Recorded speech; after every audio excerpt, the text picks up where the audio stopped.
Depression and substance use are like bad cousins. They shouldn't be together, but always are together. I don't remember what it. So depression and substance use disorder are more commonly found together than not. In fact, I've yet to see a patient with a severe addiction problem who doesn't have a comorbid or co-occurring mental health disorder at the same time. There is clearly a bidirectional relationship between both of these conditions. Substance use can lead to depression. Depression can lead to substance use. Substance use can worsen depression. Depression can worsen the pattern of substance use.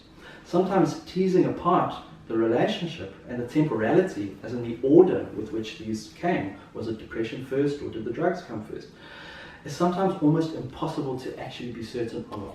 But the great thing about it is that it doesn't make a difference, because when we are treating patients with addictions and they have got another mental health problem as well, it makes very little sense to ignore one problem and focus on the other. In fact, we have to have a combined treatment approach that targets both areas of that person's mental functioning so that their chances of improvement and their chances of recovery are significantly improved.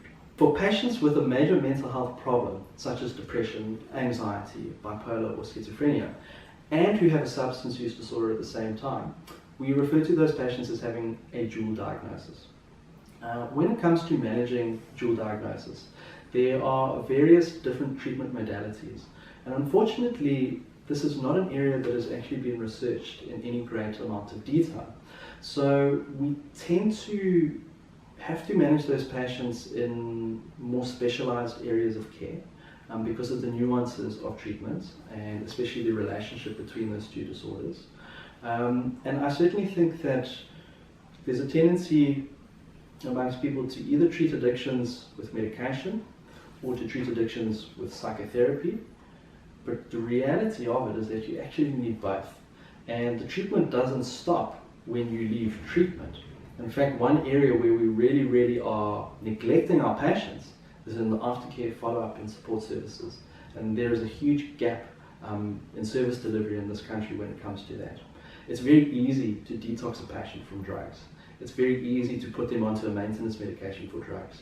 It's very easy, if one is trained, to deliver a good evidence-based quality psychotherapeutic intervention.